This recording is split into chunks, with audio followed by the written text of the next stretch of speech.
Laborde con el grandísimo Juan Laborde. Bienvenido, Juan. Muchas gracias por Gracias. compartir este espacio también con nosotros. En este primer episodio nos está acompañando también Estefano.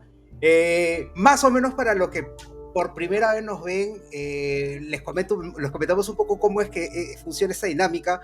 Juan es un gran especialista en temas de metafísica, temas de la multidimensionalidad, temas de las historias antiguas, o sea, de imperios, o sea, sabe de todo, Juan, sabe de todo. Y Estefano y yo somos dos personas simples mortales que realmente queremos ir descubriendo un poco más de Juan, ¿no? Así que Juan no sabe absolutamente nada de lo que vamos a hablar el día de hoy, que de hecho eso forma parte de lo que hemos querido hacer, de explorar este tipo de situaciones. Así que hemos estado hablando con Estefano y nos encantaría saber mucho sobre el tema de la metafísica. Es un tema que se habla bastante, pero la gente no sabe mucho qué es, Juan. Cuéntanos un poco. Bueno, lo que pasa es que yo creo que la palabra surgió un poco para lavar la palabra religión, o sea, como si esto fuera otra cosa. Y de hecho, cuando sale la religión de la nueva era, te vas a fijar que se llama metafísica. La palabra es mucho más vieja, obviamente, ya viene de los griegos y es una palabra que está hablando de todo lo que está más allá de la física. Hubo un escritor famoso que se llamaba Immanuel Kant, que Sí. escribió la crítica de la razón pura, y ahí él explica hasta dónde llega la razón en lo que sería el descubrimiento a partir de la cosa dual, ¿no? Bueno, la metafísica es algo que está más allá de la razón, en teoría. Yo sostengo que no es así, sostengo que la metafísica tiene que ser razonable. Ya. ¿Cómo es eso? Yo entiendo que el problema no es que hay temas que la razón o la inteligencia no puede captar, sino que no tenemos a veces la inteligencia lo suficientemente desarrollada. Y yo creo que el ser humano es absolutamente todopoderoso, o sea, puede hacer lo que se proponga y puede llegar a, digamos, últimamente, en los últimos miles de años nos han querido demostrarnos que somos unas ratas de laboratorio, pero en realidad no es así. El ser humano es algo grandioso. Pero cuando te refieres a que el humano puede hacer de todo, ¿tú crees de que eso significa que tenemos límites humanos en sí o de que efectivamente podemos llegar a hacer algo más? Yo creo que al expandir la conciencia empezás a tener como percepción de otras cosas. Platón hablaba del mundo de las ideas y evidentemente el mundo de las ideas no es para todos, pero no porque no puedan, sino que tampoco hacen el esfuerzo. O sea, si mi vida está reducida a tomar cerveza y ver fútbol, probablemente no entienda la metafísica. Pero si yo soy una persona curiosa, que quiero saber por qué estoy aquí, qué soy, si existe un Dios, entonces tengo que empezar ya desde muy chico porque hay que leer miles de libros. Y hablando de eso, ¿tú crees de que existe un Dios? Bueno, O dioses, ¿no? Es un tema bueno, bien controvertido, ¿no? bueno, yo creo que existieron y existen dioses porque hay muchas civilizaciones que no eran tontos y creían en ellos. De hecho, hay una cosa muy curiosa que sucede con los dioses de la tradición celta, que eran los famosos Tuatha de Danann, o sea, ellos se consideraban una tribu, y en los relatos antiguos dice que ellos llegaron en naves que fueron ancladas en las nubes, o sea, que eran naves voladoras. Y estos dioses les enseñaron a los celtas la agricultura, la medicina, la ciencia, etc. Cada dios tenía su especialidad. Y hace suponer que, bueno, que eran como seres extraterrestres o por lo menos que eran civilizaciones más desarrolladas. ¿Qué pasa? Esto todo tiene un proceso histórico y un día hay unos que se cansan de ellos y son los conocidos milesianos y los atacan, los vencen y hacen un pacto y los dioses se van a vivir debajo de la tierra, o sea, en el ultramundo. Ellos creían, y yo también, que existían 3 mundos, ¿no? El de arriba, el del medio, que es este, y el de abajo, que no necesariamente es el infierno, el de abajo es un mundo distinto simplemente. Ok. Pero cuando hablas de mundo, de estos 3 mundos, ¿estamos hablando de algo físico o es netamente, se podría decir, espiritual? ¿Qué te podría decir? Los celtas, yo voy a hablar mucho de los celtas porque es mi ascendencia y es de lo que más he estudiado, pero también vamos a hablar de otras cosas, ¿no?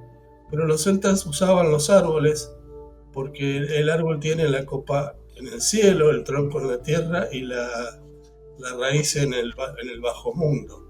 Y se utilizaban para viajar, para hacer viajes astrales. Entonces vos te concentrabas, te sentabas delante del árbol y te ibas para abajo o para arriba. Arriba está el mundo de los dioses y abajo hay distintos mundos. Hay algunas representaciones de árboles donde están los nombres de los distintos mundos que hay abajo y arriba. El viaje es astral, no es físico, no es que tu cuerpo se va a Ok. Y una consulta, Juan, porque, por ejemplo, me comentas de que los celtas también pensaban de que efectivamente ellos tenían como que un mundo superior, un mundo terrestral y un mundo inferior. Pero si vemos las distintas mitologías, por ejemplo, nos vamos a la mitología nórdica, está Midgard, que es la tierra, está Asgard, que sería como que el cielo, ¿no? Está Jotunheim, que es como que el inframundo. Nos vamos a la griega y tenemos el Olimpo, tenemos el inframundo, tenemos la tierra. Entonces, veo muchas similitudes en las mitologías. Desde por ejemplo... La mitología nórdica es prima de la celta, y son muy, muy parecidas. Y los griegos, de alguna manera, también pertenecen a la misma... que como yo te podría decir, vamos a llamarle generación, porque los griegos no son de la antigüedad de los egipcios, convivieron con grandes imperios como el persa. Lo que pasa es que la inclusión de la mitología hebrea en nuestra civilización occidental ha deformado mucho las cosas, porque por ejemplo una de las cosas que la gente no sabe es que los celtas, al igual que los indios de América y los nórdicos, sí creían en un dios único, no era innombrable, o sea, no podía ser reconocido por la mente humana. Y casualmente, si vos vas a la cábala hebrea, dicen exactamente lo mismo. Ellos llaman Yahvé, que es una manera de decirlo, porque en realidad nadie sabe cómo se pronuncia el Dios, pero Yahvé es el Dios manifiesto. No es el Dios el último, a ese no se lo puede nombrar nadie, ni siquiera el sacerdote. ¿Y eso por qué? Porque, bueno, eso es una explicación que yo voy a estar dando bien en mi próximo libro, que se va a llamar Evangelio de la Eternidad. Ok. Donde se explica cómo el universo en realidad no fue creado, el universo es eterno, la vida es eterna. Y conoces el símbolo de la cinta de Moebius, que es un 8 acostado. Ajá, sí. En la cinta de Moebius tú empiezas y la vas pasando y siempre vuelves al lugar de origen y no termina, etc. Claro, tal cual. De un lado, en uno de los agujeros, digamos, de los huecos, está el caos, el mundo espiritual, y del otro lado está el mundo manifiesto. Esto va pasando, llega hasta el centro, que es donde está ajustada, eso se llama la vagina cósmica. Ok. Y aparece, se emana el universo. Claro, desde el lado del universo manifiesto vos podés creer que eso fue una explosión, porque el universo se expande, pero en realidad no hay ninguna explosión, lo que es una circulación desde el caos a la materia organizada. El caos es materia desorganizada. Y no es materia, para ser más exacto, es energía. Todo el universo es energía.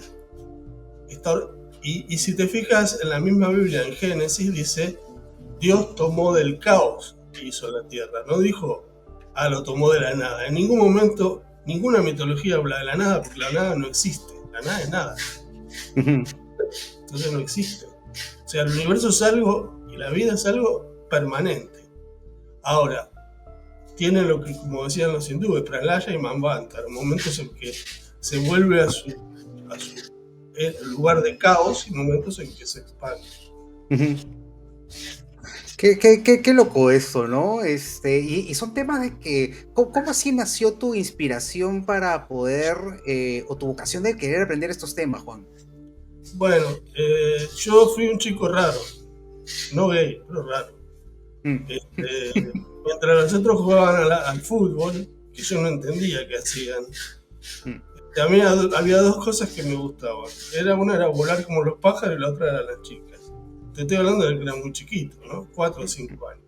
Yo me pasaba muchas horas tirado en el piso mirando el cielo y pensando. Eso me obligó a aprender a leer pronto y rápido. Como no había quien me enseñara, aprendí solo. A los 4 años yo leía y escribía. ¿Cuáles fueron los primeros libros que comenzaste a leer? ¿O cómo así te comenzaste a instruir en esos temas, no? Bueno, empecé a leer lo que había en casa, que eran libros técnicos. Mi papá era diseñador naval y tenía libros de física. Empecé a leer física y después de ahí empecé a leer psicología, porque me parecía que en psicología había algo, que no lo había, o sea, pero en ese momento pensé que sí. Y bueno, no, después tuve la suerte de tener amigos que eran también medio locos, medio enfermos mentales y también leían mucho. Y bueno, empezamos a leer novelas y yo te diría que lo primero que más me impresionó de lo que leí ha sido las obras de Hermann Hesse, ¿no? ¿Qué fue lo que más te cautivó de él?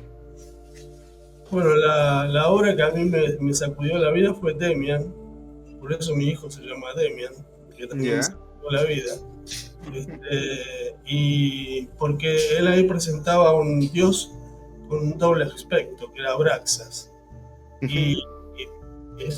Bueno, yo ya en ese tiempo, yo a los 12 años, mi familia era católica y practicante, o sea, una familia que iba los domingos a misa, que se hacían amigos del Padre para estar más cerca de Dios y toda esa jugada. Y por supuesto el hijo, que era un chico estudiante, brillante, que yo tenía que ser monaguillo, era el último paso. Y a mí me gustaba la idea, pero es de aquí que en una entrevista empezamos a hablar de Dios con el padre y yo me di cuenta que no era católico, que yo no era católico. Pero desde chico, ya. A los 12 años fue que yo me separé de la iglesia. ¿Pero quién lo conoce? O sea, estando tan, haciendo, no, o sea, sigue siendo ni siquiera adolescente, ¿no? Ahora, si tú eres católico, Juan, y tú ves, por ejemplo, que dentro del mismo catolicismo hay tantas similitudes con las mitologías, ¿ya? Por ejemplo, algo que tú me dijiste, ¿no? Es de que, oye, la gran cantidad, la mitología de griega, nórdica, ¿no? Celta, tienen muchísimas similitudes. ¿Tiene similitudes de que son exactamente los mismos dioses? O sea, todos los dioses son los mismos, o tiene similitudes porque son primos, son parecidos. Por ejemplo, me acuerdo de haber visto ese pasaje en la mitología nórdica cuando a Odín lo crucifican, ¿no? Y viene un soldado y igual le ancla en la costilla, ¿no? Que es exactamente lo mismo que le pasó a Jesús. Sí. Entonces, hay tantas cosas parecidas. Cuéntame un poco, ¿qué es lo que tú crees? O sea, ¿tú crees que son los mismos? Principalmente los griegos fueron discípulos espirituales de los egipcios. Los egipcios es una civilización muy especial porque cae encajada en ese lugar con una tecnología que no podía ser de la Tierra, ¿no? O sea, con conocimientos. Por ahí se dice que eran Anunnakis y por eso las representaciones de los dioses son con cara de halcón, de tigre, de gato, porque los Anunnakis eran distintas civilizaciones, distintas tribus y tenían esos rostros. Y aquellos que tenían rostros humanos eran porque tenían rostros humanos. O sea, en el caso de los mesopotámicos, aparecen estos los Ishiji que aparecen con rulos y con alas. Pero siguen siendo distintos dioses, ¿o son los mismos? Bueno, lo que pasa es que en realidad, acordate que el que hace toda la parafernalia teórica del cristianismo es Pablo. Y Pablo era una persona que hablaba griego y tenía una formación muy fuerte en filosofía griega. De hecho, Pablo no era cristiano, era más bien un enemigo de los cristianos, perseguía a los cristianos.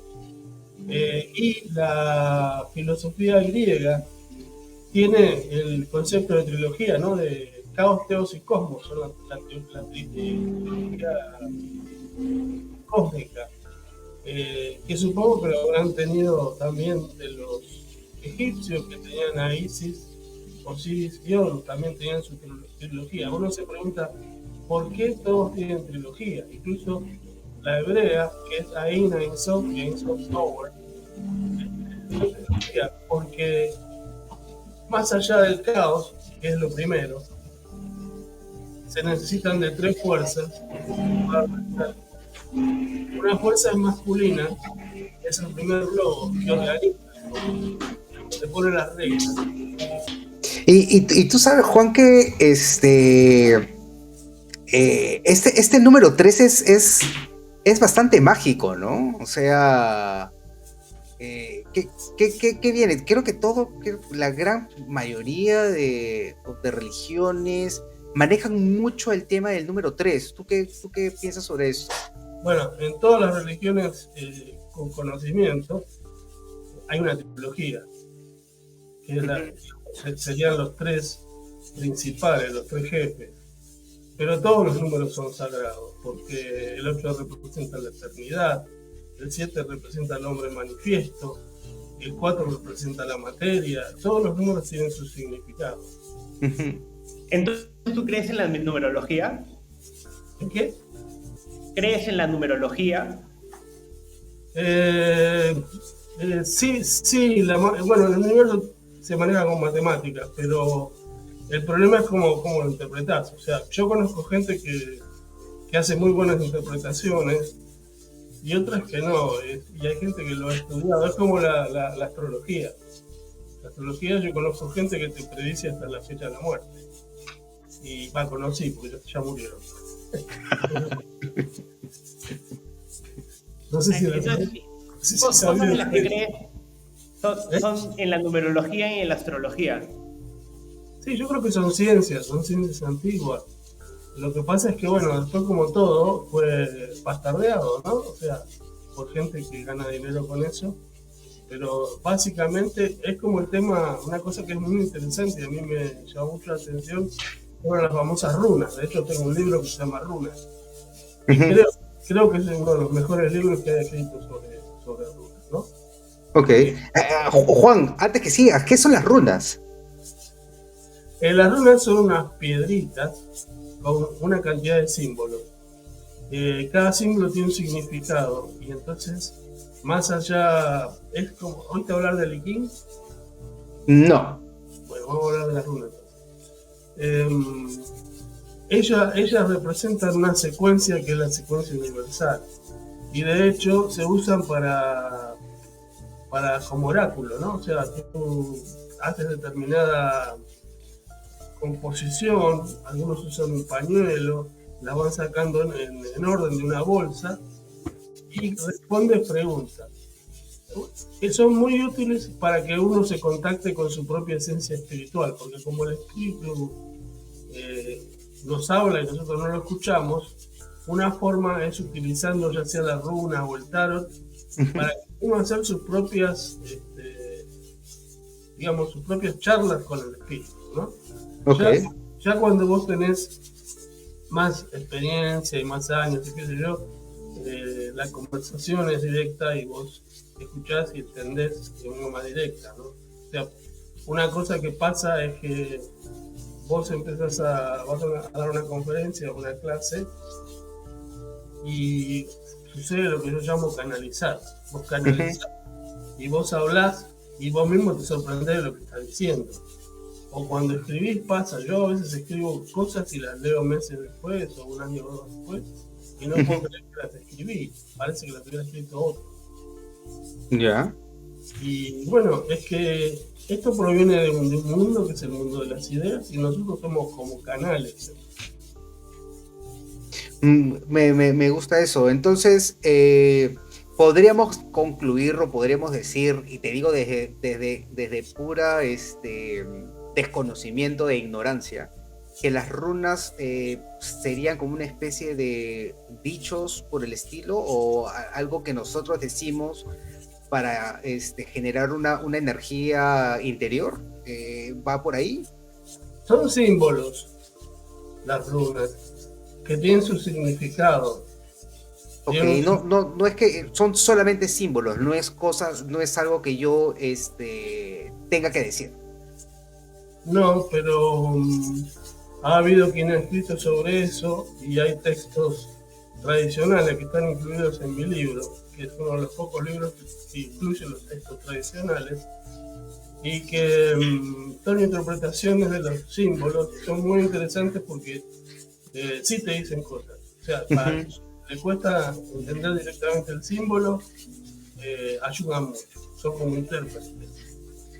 Y esos símbolos ¿cómo es que en la vida práctica son una especie de magia o algo por el estilo? Bueno, las runas creo que las entregó Odín, que son los mismos dioses que entregan herramientas para los oráculos, ¿no? Las runas, el tarot, el Ogham, el Liking en el caso de los chinos, que es muy interesante también. Todas las tradiciones muy antiguas tienen elementos de oráculo. Uh-huh. Entonces, me imagino también, ¿no? ¿Cómo? Ahora, y de ocultismo, me imagino también.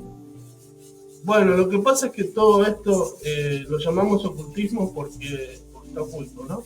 ¿Y por qué está oculto? Porque el conocimiento es poder. Y así como las iglesias, las religiones, escondieron el conocimiento y lo taparon con historietas, los que tienen el verdadero conocimiento, que son las sectas, las escuelas esotéricas, sectas secretas como la masonería, lo tienen oculto para poder tener poder, pero en el proceso de ocultarlo lo pierden también. Ahora, dicho esto, ¿tú crees de que nuestra civilización como está ahora se está convirtiendo en algo más como lo que escribía Orwell o Huxley, ¿no? Orwell describía más una distopia, ¿no? Y Huxley una utopía donde la información iba a estar tan disponible que nadie le iba a querer. Versus Orwell que decía, en realidad, tipo, el gobierno va a tratar de controlar tanto esa información que al final no la va a... nadie va a poder acceder a esta, va a ser penado, ¿no? ¿Por qué lado crees que estamos yendo? Porque yo también veo muchísima información. Esto el problema es que empezó hace mucho. Cuando existía la Atlántida, el último trozo de la Atlántida se fundió hace unos 15.000 años, había dos grupos enfrentados, que eran los magos blancos y los negros. Los blancos se retiraron al norte, a la Isla Blanca, que puede ser Groenlandia, y ahí surge la raza blanca. Mientras que los otros, que son conocidos en ciertos ámbitos como golem, avanzaron hacia Europa. Ellos estaban en el Atlántico, ¿verdad? Y el Atlántico estaba desapareciendo, la tierra de ahí. Avanzan hacia Europa y los griegos los enfrentan y los vencen. Los griegos vencían a todo el mundo, no importaba la cantidad. Pero ellos siguen con eso y de hecho ya para el medioevo empiezan a ingresar a Europa. Y yo te diría que toda la movida de la iglesia cristiana romana y la posterior Inquisición fueron parte del trabajo que hicieron de borrar todo lo que es ancestral, los dioses, los apellidos. O sea, todos nosotros perdimos los apellidos originales y nos fueron cambiados por otros símbolos que no tienen nada que ver. Y finalmente con la aparición del dinero, de los bancos y de la educación estatal y la religión estatal también, se terminó de transformar todo en una gran mentira que está resumida en la Biblia fácilmente. Lo cual no quiere decir que la Biblia no tenga cosas que son verdad, ¿entiendes? Pero está mezclada y es muy difícil que la gente se dé cuenta. Entonces la gente llega y se siente que son unos microbios que no tienen ningún poder sobre sus vidas y entonces llevamos una vida de esclavos, porque lo nuestro es trabajar y pagar cuentas. Y el ser humano es algo extraordinario, nosotros no necesitamos estar todo el día trabajando. Entonces, ¿para qué lado estamos yendo más, no? O sea, ¿tú crees que eventualmente la civilización en la que estamos va a ser una utopia o una distopia? ¿Para qué tipo de autor crees que iría más, no? Yo creo que Orwell la pegó y creo que la civilización va a la destrucción. Porque a no generar recursos autosustentables, se habla mucho de esto, está de moda, pero nadie sabe qué es. Autosustentable significa irse de la ciudad y empezar a plantar su comida y a respetar la vida y eliminar las leyes, los gobiernos, todo, es una anarquía absoluta. La gente le tiene mucho miedo a eso. Nosotros vivíamos así. Y ahora, Juan, cambiando un poquito de tema, en realidad algo que estuviste comentando fue sobre el Atlantis y los golems y eso, ¿no? Yo lo único que sé de Atlantis es de la película esta de Disney que salió hace muchos años, donde hacen una investigación para encontrar esta ciudad perdida dentro del mar, ¿no? Pero nunca supe qué tanta ciencia o qué tanta verdad se muestran en esas cosas, ¿no? ¿Tú crees que la ciudad de Atlantis sigue existiendo, no existe? ¿Qué me podrías contar sobre ella? ¿No? Bueno, por empezar, la Atlántida fue descubierta por este francés que tenía un barco llamado Calipso, ahora no me acuerdo el nombre de él. Se llama este señor descubrió el resto de la Atlántida, y escribió un libro, esto te digo por los años 60, pero como muchas otras cosas nadie le dio atención a pesar de que él era una persona muy reconocida. O sea, ya no existe el pueblo de Atlantis. ¿Cómo? Ya no existe el pueblo de Atlantis. Hay algunos remanentes, pero desapareció todo bajo el mar. Es una cosa extraña porque otra de las ciudades importantes, Atlantis, estaba en el Mediterráneo y también se hundió.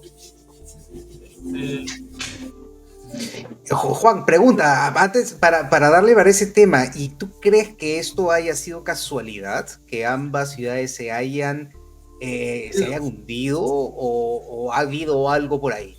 La Biblia dice que fue Jehová, que se enojó Ya. y mandó a la tierra. Eso es lo que él se echa la culpa él mismo. Después se arrepiente, pero murió el 75-80% de la humanidad. Pero ahora, ¿Dios puede arrepentirse? O sea, vemos un poco sobre el Antiguo Testamento y el Nuevo Testamento, ¿no? En el Antiguo Testamento tenemos un Dios rencoroso, un Dios que es un poco jodido, ¿no? No hablamos de ese Dios. Mira, lo que te cuento para terminar con la Atlántida es que se habla de la Atlántida, los griegos hablan de la Atlántida, los egipcios hablan de la Atlántida, hasta en los Vedas está la Atlántida. Y yo creo que sí existió y que hubo incluso civilizaciones anteriores a la Atlántida, que es la del muro, y que lo que tenemos son los remanentes de las construcciones, o sea, el conocimiento que tenían los olmecas de construcción era superior al actual. Los olmecas hacían implantes de órganos, o sea, era una civilización mucho más evolucionada que la europea. Y sí creo que existió, hay muchos elementos, hay piezas en algunos museos de Atlantis, pero hay una explicación mucho más interesante y es que la humanidad en realidad pasó distintas etapas de evolución y una de las etapas que fue en la Atlántida fue la actualización de la mente concreta.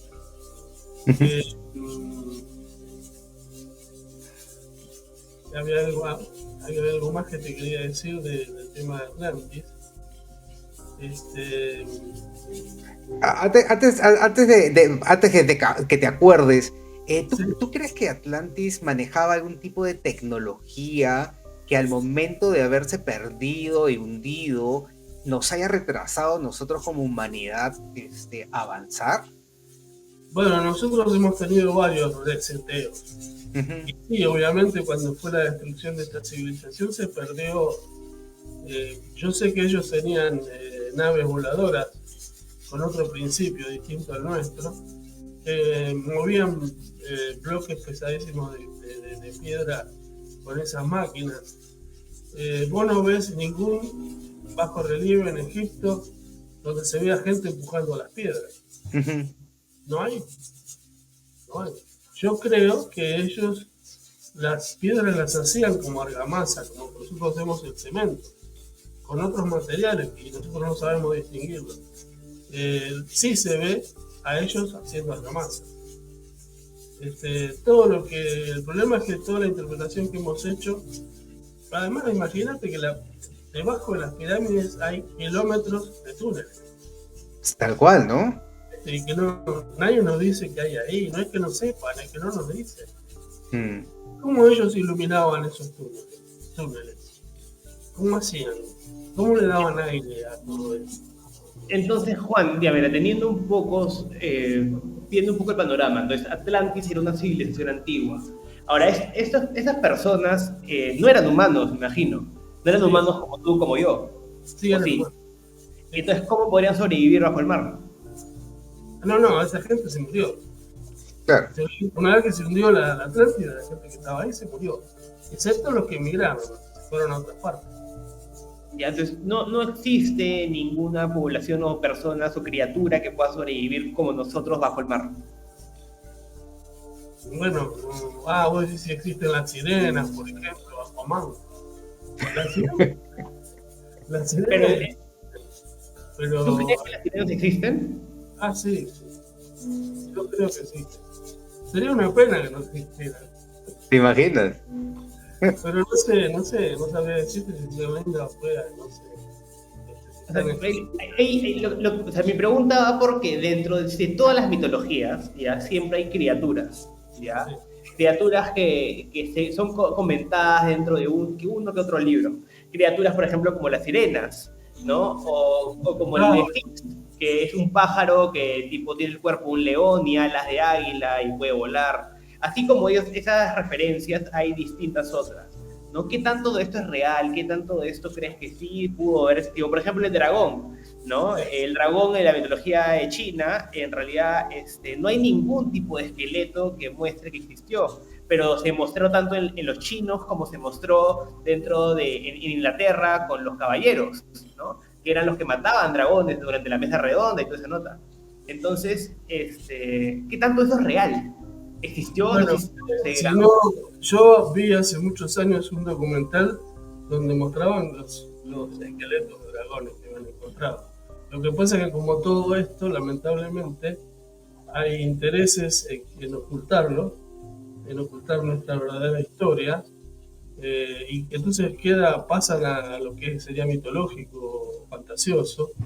Yo no sé qué importancia puede tener el que haya o no dragones, pero es muy curioso que en todas las tradiciones exista el dragón. Y también creo que como estos animales, como todos los animales, fueron producto de creación de extraterrestres, se han hecho pruebas y han creado distintos animales que ahora ya no existen, pero que existieron en su momento. Los centauros, los faunos, todos esos animales son típicos de muchas tradiciones. Entonces, es muy raro que eso haya nacido de una fantasía de un escritor, ¿no? Es como la historia de la tierra hueca. Hay demasiada gente que habla de eso como para que sea mentira, ¿viste? O sea, Mm. hay que darle su lugar, simplemente. Tampoco volverse loco, ¿no? Porque, Tal cual, tal cual. Estabas hablando y estoy retomando nuevamente este tema de la Atlántida y hablaste de que esta civilización tenía unas naves que ayudaban a cargar y movilizar piedras. Y mira, me has... Antes de contarte eso, te quiero Eh, contar algo que muy poca gente sabe y es por qué se hundió la Atlántida. ¿Por qué? Ellos, Cuéntanos. bueno, eran muy parecidos a nosotros, estaban un poquito agrandados tecnológicamente Mm, y ellos querían tener un clima igual todo el año. Entonces cargaron unas cargas atómicas en distintos puntos del planeta para que el planeta quedara orientado diferente con respecto al Sol. ok. Entonces las hicieron estallar y el planeta se movió como ellos querían, pero luego volvió a donde estaba. Y esa sacudida es el famoso diluvio. ¿Entendés? Ah, Y eso provocó, y fíjate, karma inmediato, porque ellos mismos sufrieron las consecuencias de la estupidez que estaban haciendo. Pero bueno, esa es la arrogancia de esta gente que hoy nos gobierna y que creen que pueden manipular y dañar todo sin que pase nada. Y la naturaleza es muy poderosa. Y nosotros, los humanos que tenemos memoria, somos muy poderosos. Nos pueden mm. matar, vamos a nacer de nuevo y vamos a seguir jodiendo. Entonces eso me trae a preguntarte, y ya después te hago la otra pregunta. Entonces, ¿existen vidas pasadas? O sea, tú me hablas de este ser, este humano o este cuerpo que no olvida. Cuando te hablas de que puedes morir y no olvidas, ¿significa de que existen vidas pasadas? ¿A eso te refieres? Y Bueno, con vidas pasadas también se refiere Willy, porque es algo que teníamos la consulta. Hemos escuchado de que el material genético puede también llevar memoria, es decir, de que a veces uno a través de su material genético puede recibir recuerdos de sus antepasados o experiencias o habilidades, ¿no?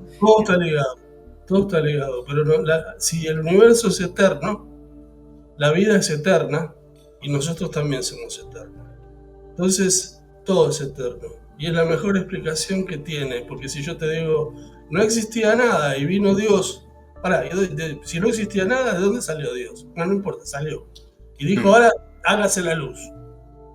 Y vos decís, pero si no había nada, ¿de dónde sacó la luz? Ah, la sacó del caos. Pero si el caos es desorden, bueno, él lo ordenó. ¿Entendés? O sea, claro. ahora si yo te digo, mira, el universo es eterno y va trasladándose del caos a la manifestación, por lo menos tenés algo resuelto. ¿Sí? Ujú. Entonces, yo te digo, sí, la vida es eterna, lo dice el budismo aparte. La vida es eterna y nosotros somos emanaciones de entidades espirituales que vamos a vivir a distintos sitios, entre ellos la Tierra. Después discutiremos si nos trajeron acá engañados o si vinimos porque queremos. Bueno, eso es otro tema. Pero sí, somos eternos y sí, el ADN tiene memoria porque todo es un conjunto de cosas, no es el ADN está por un lado, la sangre está por otro, la vacuna del EHR está por otro, no, todo tiene que ver. Entonces, Juan, si tú crees que el universo es eterno, ¿qué podrías decir en cuanto a las teorías de distintos físicos que comentan que efectivamente el universo tiene un comienzo, ¿no? Que comentan sobre la partícula de Dios, que el universo tiene un comienzo y de que está en constante expansión y que por eso está la teoría de la evolución y toda la nota, ¿no? Y Bueno, de que en realidad en nuestro caso, dentro de nuestra galaxia, la Milky Way, somos un porcentaje de relativamente muy bajo, ¿no? Porque